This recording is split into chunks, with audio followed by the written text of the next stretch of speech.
स्वर्ग के देवता भी जिससे डरते थे, एक ऐसा असुर जिसका नाम सुनते ही राज्य कांप उठते थे, नरकासुरा। और उसके अंधेरे कैदखाने में बंद थीं 16,100 महिलाएं, राजकुमारियां, घर की साधारण स्त्री, देव कन्याएं, सब। ना रोशनी, ना आजादी, न जीने की उम्मीद, सिर्फ अंधेरा, सिर्फ आंसू, सिर्फ इंतजार। और फिर एक दिन दुनिया ने सुना, कृष्ण ने 16,008 शादियां की। आज भी लोग इस बात पर हंसते हैं, मीम्स बनते हैं, मजाक होता है।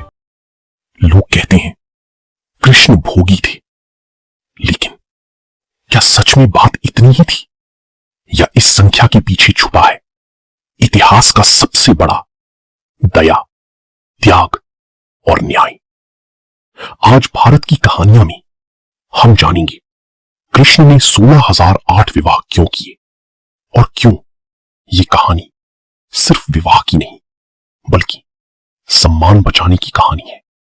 और यकीन मानिए, अंत तक आपकी सोच बदल जाएगी। लेकिन उससे पहले एक सवाल, अगर समाज किसी निर्दोष को ठुकरा दे तो क्या उसे जीने का अधिकार नहीं? कमेंट में जरूर बताइए, क्योंकि कृष्ण का फैसला इसी सवाल का जवाब था। द्वापर युग, भारत का विभाजन। समय था द्वापर युग का। भारतवर्ष तब एक देश नहीं, सैकड़ों राज्यों में बटा हुआ था। हर तरफ अलग अलग राजा, अलग सेना, अलग शक्ति। नदियों के किनारे समृद्ध नगर, पहाड़ों पर बड़े बड़े दुर्ग और जंगल के बीच छुपे रहस्य। लेकिन इन सब के बीच एक नाम था जिसे सुनते ही देवी देवता तक घबरा जाते थे, नरकासुर।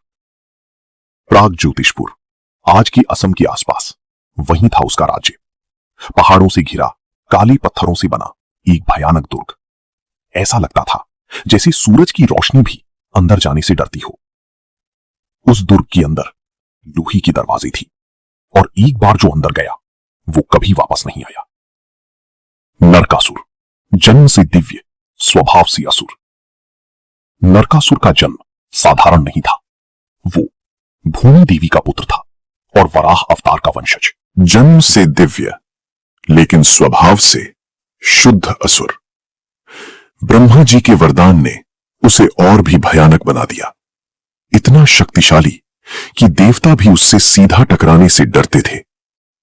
उसकी सेना हजारों राक्षसों से भरी थी, हर सैनिक मृत्यु से भी ज्यादा भयानक, और उनका राजा खुद एक चलती फिरती प्रलय।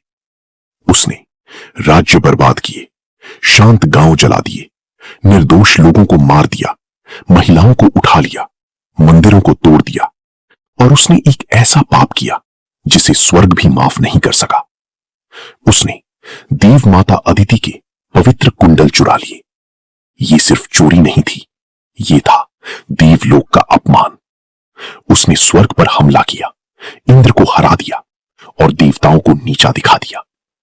लेकिन उसका सबसे बड़ा पाप अभी बाकी था। अंधेरा कैदखाना, 16,100 स्त्रियों की चीख। उसके दुर्ग के सबसे गहरे हिस्से में था एक अंधेरा कैदखाना। लोहे की दीवारें, भारी जंजीरें, न हवा न रोशनी, और वहां बंद थीं 16,100 महिलाएं। सोचिए, 16,100। हर एक किसी की बेटी थी, किसी की बहन, किसी की पत्नी, किसी की मां। राजकुमारियां भी, साधारण घर की स्त्री भी, भक्त भी, देव कन्याएं भी, सबको जबरदस्ती उठाकर लाया गया था। उन्हें पत्थर के फर्श पर फेंका गया। दिन गुजरते गए, महीने बीत गए, साल तक। न आजादी, न सम्मान, न जीने की उम्मीद। प्यास से सूखते होंठ, आंखों में अंधेरा, और दिल में सिर्फ एक प्रार्थना, हे भगवान, क्या कोई हमें बचाएगा? रात को जब पूरी दुनिया सो जाती थी, तब उस दुर्ग की दीवारों से सुनाई देती थी 16,000 चुप चीखें। आवाज इतनी गहरी कि पत्थर भी रो पड़े। लेकिन दुनिया ने कभी नहीं सुना। एक महिला जंजीर पकड़कर आसमान की तरफ देखती थी। उसकी आंख से गिरता हुआ एक आंसू सिर्फ उसका नहीं था, वो 16,000 स्त्रियों के दर्द का प्रतिनिधित्व करता था, और वही आंसू कृष्ण तक पहुंचने वाला था। देवताओं की हार, कृष्ण के पास पुकार। आखिरकार हार कर, अपमानित होकर देवराज इंद्र पहुंच गए द्वारका। एक ही व्यक्ति के पास जो इस अंधेरे का अंत कर सकता था, श्री कृष्ण, द्वारका के राजा, योगेश्वर, पूर्ण पुरुषोत्तम, विष्णु का संपूर्ण रूप। इंद्र ने सब बताया, नरकासुर का अत्याचार, देवलोक का अपमान और 16,100 स्त्रियों का नरक। कृष्ण चुपचाप सुनते रहे। उनके चेहरे पर शांति थी, लेकिन आंखों के अंदर न्याय की अग्नि जल रही थी।